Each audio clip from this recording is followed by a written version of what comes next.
उज़्ज़ा को बुरा कह दिया है, जिसने मेरे देवताओं को बुरा कह दिया है। मैं मक्का छोड़ के जा रही थी, लेकिन क्या देखती है, मिलने वाला कोई नहीं मिला। और जब पलट के आती है तो क्या देखती है, एक नौजवान बैठा हुआ है।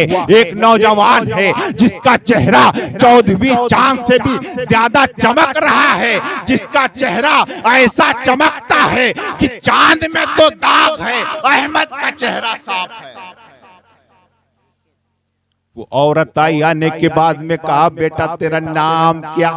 आप मुस्कुराए। यार, मुस्कुराना नबी की सुन्नत है, किसी के बाप की सुन्नत नहीं, रसूल पाक की सुन्नत है। तो खिलखिला के लोग हंसते, खिलखिला हंसो, सेहत बनेगी, health is better than wealth होगी। मैंने कहा मुस्कुराना ये मेरे नबी की सुन्नत है, मेरे आका की सुन्नत को अपनाओ। मेरे नबी ने फरमाया, क्या बात माई, क्यों परेशान हो? कहा मैं मक्का छोड़े जा रही हूँ। कहा किस लिए जा रही हो अम्मी जान, ये तो बताओ। अरे अम्मा ये तो बताओ किस लिए छोड़ी जा रही हो? मक्का की सरजमीन पर आप रह रही थी, किस लिए छोड़ रही हैं? कहा मैंने सुना है एक बच्चा मोहम्मद रसूलुल्लाह है, जिसने लातो उज़्ज़ा को बुरा कह दिया है, जिसने मेरे देवताओं को बुरा कह दिया है। मैं सोचती हूँ मक्का छोड़ दूंगी, तुम इससे बच सकती हूँ, वरना कहीं ऐसा ना हो कि उसके दाव में आ जाऊं, मैं भी कलमा पढ़ के मुसलमान हो जाऊं। मेरे आका मुस्कुराए, फरमाने लगी, क्या चाहे अम्मी बताओ। तो तुम बच्चे तुम बड़े अच्छे हो, बड़े नेक हो, बड़े सच्चे हो, आओ मेरी गिठरी ला दो। मेरे नबी पाक सल्लल्लाहु अलैहि वसल्लम उस बूढ़ी की गिठरी ला देती हैं। आज का नौजवान होता गिठरी के अंदर टटोलता, देखी सोना है कि पैसा है कि जेवर है, कौन चीज रखा है, ये तो मुझे ही गाली दे रही है। इसके अंदर ये छुपा के गांव से बाहर लेके, ऐसा तो नहीं कोई पैसा या कोई ऐसी अनमोल दौलत रखी हुई है जिसको निकाल लिया जाए। लेकिन मेरे आका सल्लल्लाहु अलैहि वसल्लम ने उसकी गिठरी को सर पे रखा। रखने के बाद में आका सल्लल्लाहु अलैहि वसल्लम जब मंजिल तक पहुंच गए, मेरे आका सल्लल्लाहु अलैहि वसल्लम ने उस गिठरी को रखा, फरमाने लगा, अम्मी जान आप बताओ मैं चल रहा हूं। तो कहा बेटा तू बहुत भोला है, कहीं उस मोहम्मदुर रसूलुल्लाह के चक्कर में ना पड़ जाए, बच के रहना। अच्छा ये बता बेटा तेरा नाम क्या है? मेरे आका मुस्कुराए, सर को झुकाया, कुर्बान जाओ यार। मेरे आका मुस्कुराए, फरमाने लगे, अम्मी जान जिस नबी को तुम इससे कबल पता नहीं क्या से क्या कह चुकी, मैं तो कहना नहीं चाहता हूँ, अल मुख्तसर, पता नहीं क्या से क्या तुमने कहा, वही मोहम्मदुर रसूलुल्लाह तुम्हारे सामने। गालियां देता था, अरे गालियां देता था, कोई तो दुआ देते थे। गालियां देता था, कोई तो दुआ देते थे, और दुश्मन आ जाए तो कमली भी बिछा देते थे। ऐसे मुसलमान हुए थे। अब तुमसे लोग जमाना भाग रहा है, क्यों भाग रहा? मुसलमान सबसे ज्यादा झूठ बोलता, सबसे ज्यादा नंबर 1 झूठ में आके मायर। और डॉक्टर अल्लाह खैर करे, ऐसे डॉक्टर है नाम के मुसलमान है, काम के नहीं, सब नचोड़ रहे हैं, बिल्कुल कलेजा तक निकाली बाहर रख रहे हैं। अल्लाह हिदायत दे उनको। किस किस को कहिएगा हजरत? अरे मैं कहता हूँ ठीक है, अपने बच्चों को डॉक्टर बनाओ, इंजीनियर बनाओ, सबसे पहले कुरान पढ़ाओ, सबसे पहले कुरान पढ़ाओ, सबसे पहले इस्लाम की बात बताओ। जब बच्चा कुरान भी पढ़ेगा, कारी भी बनेगा, मौलाना भी बनेगा, डॉक्टर भी बनेगा, तो रसूल पाक की हदीस पे अमल जरूर करेगा। कितना लेना चाहिए, कितना हम दे रहे हैं, कितना नचोड़ रहे हैं।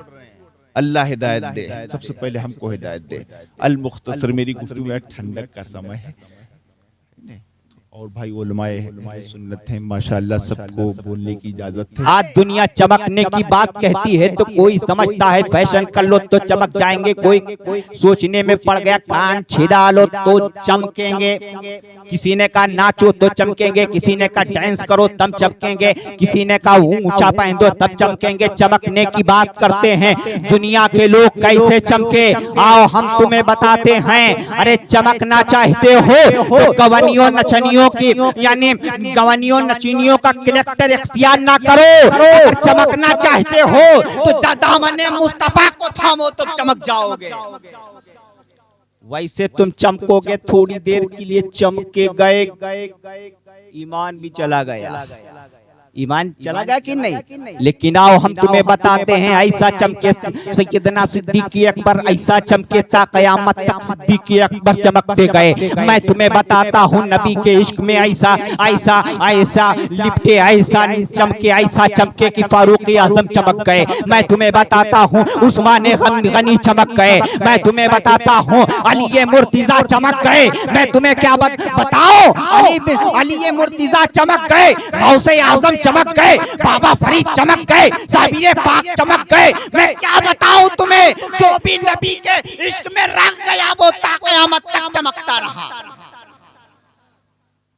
नबी का इश्क अपनाओ यार।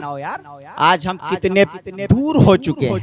बार बार कहते मिलाद शरीफ का प्रोग्राम है, बहुत नबी पाक सल्लल्लाहु अलैहि वसल्लम का जश्न मुनक्किद है, आप आओ, लेकिन आप बिस्तर में लेटे लेटे कह रहे हो हम तो चमक गए। आज पूरी कायनात में देखो मुसलमानों सुनो, एक साहबी रसूल हुजूर की बारगाह में आए, कहने लगे या रसूलुल्लाह क़यामत कब आएगी? तो मेरे आका मुस्कुराए, फरमाने लगे तूने क़यामत से पहले तैयारी की है कि नहीं? तो कहा या रसूलल्लाह मेरे माँ बाप आप पे कुर्बान, मैंने नमाजें भी बहुत पढ़ी है, मैंने रोजे भी बहुत रखे, मैंने हज भी अदा किए हैं, आका मैंने सदका भी बहुत दिया है आका सल्लल्लाहु अलैहि वसल्लम, लेकिन सबसे ज्यादा मैं आपको मानता हूँ। मेरे नबी मुस्कुराए, फरमाने लगे ठीक है, जिसको जिससे मोहब्बत होगी उसी के साथ उसकी बख्शिश होगी। तुम सोचते हो हम गवनियों की शक्ल इख्तियार करें? तुम सोचते हो हम नचनियों की शक्ल इख्तियार करें? तुम सोचते हो हम गालियों की नकल इख्तियार करें? अरे हमें नकल और किसी की नहीं करना चाहिए, हमें नकल करना चाहिए तो अल्लाह वालों की नकल करना चाहिए। हमें नकल करना चाहिए तो बाबा फरीद शकरगंज की करना चाहिए। हमें नकल की और की जरूरत नहीं है, हमें तो नकल ऐसी करनी है कि ता क़यामत तक जब तेरा इंतकाल हो तो दुनिया रो रही हो, तेरा चेहरा मुस्कुरा रहा हो। मुस्तफा जाने रहमत की आज ज़ियारत हो, आज कमली वाले की जियारत होगी। सब रो रहे हो लेकिन तेरा चेहरा मुस्कुरा रहा हो, सब रो रहे हो तेरा चेहरा यानी खिला हुआ हो, सब रो रहे हो, खानदान रो रहा हो यानी खानदान रो रहा हो, बेटी बेटा रो रहे हो, तेरा चेहरा इसलिए यानी नमूदार हो, इसलिए खुशनुमा हो ताकि आज के दिन कब्र अनवर में जब हम रखे जाएंगे, कब्र के अंदर जाएंगे, हुजूर सल्लल्लाहु अलैहि वसल्लम की जियारत। ये किसको इश्क था? मेरे इमाम को था, मेरे इमाम अहमद रजा को इश्क था। आपने कहा सब चमक वाले उजलों में चमका किए, अंधे शीशों में चमका हमारा नबी। और कैसे हमारे आका यार, आज हमें कोई एक झापड़ मारते हैं तुरंत मारते हैं, कहते मार लो वरना पछताओगे, लेकिन वारे नबी की शान, सुभान अल्लाह।